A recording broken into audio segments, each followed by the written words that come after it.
YouTube family? Welcome back to another episode of 2A in LA. As always, anything I say in this episode, prior episodes, and future episodes is just my personal opinion. You should not take it as fact. You should not take it as law. Always do your own homework and come up with your own conclusions. And right about now, I'm going to ask you to do me a favor. Go ahead and hit that like button for your boy.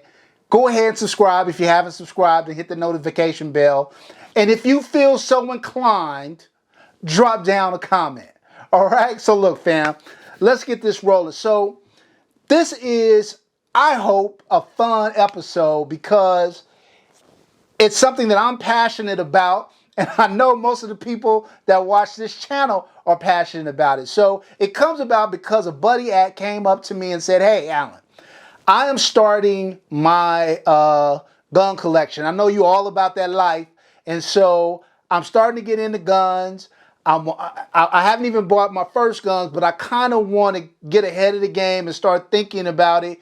And if I'm starting a collection, what are the first 5 guns that I should buy, right?" And so look, I told him, this was my advice to him. And, I love to get your input because I'll also relay, good information that I get from you guys down in the comments to him as well. But what I said is, let's not even focus yet on the 5 guns. Let's focus on maybe the first 5 categories of guns that you can get, right? And so I said, if it were me, if I had to do all over again, knowing what I know now, how would I have started my collection? It wouldn't have been as willy-nilly as it was. Now, some of the way I had to start my collection was I'm in California, and sometimes you can't just go and buy what you want. You have to go and buy what's available at the time. So there's a lot of that out here, more so. I know it's like that a little bit in some places, but in California, where you had a California handgun roster and limits and stuff, it is very much the case. And so I told him, so let's not focus necessarily on the guns, because you focus on a specific gun, that gun may not be available at that moment, right? So let's talk about the 5 categories of guns. So the first thing I said is, my advice to him was get a pistol, get a handgun, an all-around handgun. The very first gun you should buy should be a handgun that serves a lot of different purposes. And if you guys saw my video, if I only had one, what gun would that be? You guys know that I chose the Glock 19. So let me put that up there so y'all can peep the sexiness that my G19 is out. But so the reasons why I think a compact gun, and that's really what the Glock 19 is a compact gun. The reason why I think a compact gun should be your first purchase is because it can serve, until you start to fill out your collection, it can serve a lot of different purposes. And the Glock 19 fits that bill. It's not the only gun that fits the bill. There are others. But the Glock 19 fits that bill. Number one, it's compact enough for you to conceal carry. Okay? It's important. It's important. If you have a concealed carry permit, and you are able to get that, then you want to have a gun that you can carry. And it is compact enough to conceal carry. Number 2, it also is large enough and has the capacity enough to serve as a home defense weapon. Now, it's not the most ideal home defense weapon, just like it's not the most ideal concealed carry. But that's why, to me, the G19 is one of the best all-around guns that there are out there. And so that was my advice to him. Right out of the bat, number 1, get you a compact pistol that is highly reliable, that is highly effective, that is supported well by the third-party markets, and nothing does that better than the G19. The M&P 2.0 compact is another good option. There's a lot of good compact guns. But I would say that should be your first purchase. A compact pistol that really can fill multiple roles for you while you're starting to buy the other guns, right? Again, concealed carry, home defense, range shooter. You can train with it. It'll fill the G19, the compact gun will fill a variety of uses for you, okay? So that's the first thing. The next gun I would likely buy is a rifle variant, something on the AR-15 platform. Something that is going to give you more capacity, assuming you're in a non-capacity limit state, right? Something that is going to give you more range, and a different platform than a handgun, right? So I use as my example my AR-15 pistol, arrow lower and upper, right? Oh, first of all, if you haven't seen it, sexy, sexy. I won't dwell on it too long, but it's sexy. Anyway, this will probably be my next purchase. Now, you can get a pistol variant. This is a pistol because it has a pistol brace, right? You can get a pistol variant or you can get a rifle variant. I might have gone for a rifle, but either way, I think you're good. Now, if you're not going to, and a lot of it depends. So if you're planning on using this for home defense, then I think a pistol variant is better because it's a lot shorter and it allows you to maneuver in tight quarters a lot better. If you're planning on maybe not using this for home defense, but more for a long range, as a long range rifle, then I would get the rifle variant.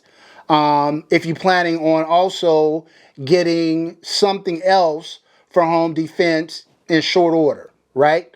And so that's what I think would be the determining factor for me about whether I would go with the pistol version of an AR or the rifle version. What am I going to use it for? If I need a rifle, I'm looking for something that's really long range and I want to get an extended barrel because that's what the rifle provides for you. Then maybe I'm going with the rifle. If I'm going to use this for home defense, then in all likelihood, I want the pistol because it's shorter. Okay? So that would be my second choice, right? Next up, third choice, I would say, get you a shotty. There is no gun collection without a shotty. And I dibble and dabble, but for me, if you want that pressure, baby, you go out and you pick up something like this. What, man? Come on. Look, that TS12 pressure is bringing it for real. Again, sexy, and look, fam, look, come on. Woo! So look, you do not have to make this your third gun. I'm just giving you an example. There are far less expensive shotguns that are still very, very good, still very reliable, still will give you a feel, but you want to have, no good collection is without a shotgun. And so whether you're getting you a Mossberg or DS12 or whatever you want to get, there's lots of different options out there, but that would probably be my third purchase. My first purchase again would be that compact pistol, that do-it-all pistol. My second one would be an AR variant, either a pistol or a rifle. And then the third thing I would buy is the shotty. It's the shotty, y'all.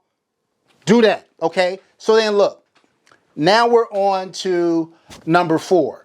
This, now not the one I'm going to show you, but something like this should likely be your fourth gun. And that is a pistol caliber carbine. Now what I'm showing you now, you guys have seen my Kalashnikov many times. So I thought I'd bring out something different for you. And that's that Chris Vector. Look, damn. Come on, fam. Woo! Look, this baby right here, she is the business. Chambered in 45 ACP, bringing that heat.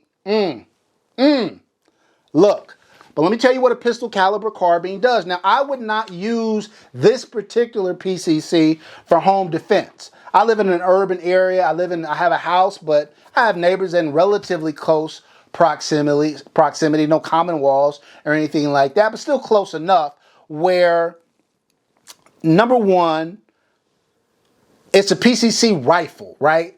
If I'm going to use it for home defense, to me, the ideal home defense weapon is a short-barreled PCC. So a pistol caliber carbine pistol in all likelihood. Something probably chambered in 9mm with hollow points where you aren't going to have to worry about over penetration. So if that's my home defense move, then in all likelihood, I'm getting an AR rifle. So I just think it depends, right? You either have the AR pistol and then have a PCC rifle. But to me, it makes more sense to have an AR rifle and a PCC in more of a pistol format, right? With a shorter barrel. Again, so now you're not having issues of over penetration, and it's short enough so you can maneuver around. So that's 4. That's 4. Now, I ain't gonna lie, y'all. When I was trying to figure out the 5th, I struggled a little bit. Because there's a lot of different directions you can go. And I'm so curious. I got so many knowledgeable gun folks that watch my channel. I'm wondering if they're following around with me like, yeah, or no. So, yeah, definitely drop comments, y'all, so I can get a sense of what you guys think. But for this last one, it was tough. So what I'm going to do is I'm going to cheat a little bit. Okay, I'm going to choose the one that I picked, but I'm also going to reference 2 more types. So look, y'all, if you're thinking where am I going to go, you know, he had the compact, right? He had the AR, right? He had the shotgun. He had the PCC. There's a few ways he can go. What's it going to be? Fam, I told you what it was in the very beginning. You just didn't pay attention. Today, I didn't even have to use my AK. I gotta say, it was a good day. Look, y'all, you know what I would do? Come on now. You thought I was gonna go for something more conventional? Nah, fam. I'm gonna go for this pressure right here, kid. For the pure pressure that this brings right here. Look, fam, there's really there's a lot of different rifles out there, but 2 major rifle platforms, an AR and an AK. And if you're starting a collection, right? This is the first 5 guns I would start if I was starting a collection. If you were having a collection, you should have one of each platform, in my opinion. Okay? So that's my 5. Those will be the 5 types of guns I would start my collection with. A compact, an AR, a shotgun, a PCC, and an AK. Now, if you got those 5 and you got enough money and you want to pick up 2 more things, or you're looking for something that's maybe a little more practical than the AK for your 5th selection, there's 2 other categories that I would say, the next 2 that I would feel are the following. And if you chose any of these as your 5th weapon in substitute of the AK, I wouldn't be mad at you. I wouldn't be mad at you at all. Okay, so I'm going to say number 6, I get a full-size pistol. Something like my M&P 2.0 Performance Center. Yeah. With the Olight Baldur Pro on it. Come on, fam. People don't want that. They don't want that. So yeah, better home defense weapon than the Glock 19, more capacity, if you're assuming you're in a non-capacity limit state, right? More capacity, longer barrel, easier to shoot, smooth shooter. And so I'm not mad at you. If you want to go a little more conventional, something that you're probably going to get a little more use out of, I'm not mad at you if you pick up the full size before you pick up the 8K. That's reasonable. By the same token, I think you could just as easily go with a subcompact. This is my M&P Shield representing in the subcompact category, right? So this is a much better concealed carry weapon than the Glock 19. Smaller, more compact, easier to carry, all of that, right? And so if you want something that's a little smaller, a little bit lighter weight than your compact, then I'm not mad at you too if you go for a better concealed carry weapon. But I think those are the 7 categories that you start with. And there may be, and those are really going to be the ones you're going to build on. You're going to want different full-size guns, different compacts, maybe different concealed carry weapons. You're going to want different types of AR platforms, different calibers, right? Different AK variants out there. Certainly, there's a ton of PCCs out there. And so, but I think you can't go wrong if you pick one from each of these categories as your starting 7, right? Basketball got a starting 5. We're going to go roll with a starting 7 right here. That would be 2A's and LA's recommendations for the first 7 types of weapons you should buy when you are starting your gun collection. All right, fam? Until next time, as always, take care of one another and peace.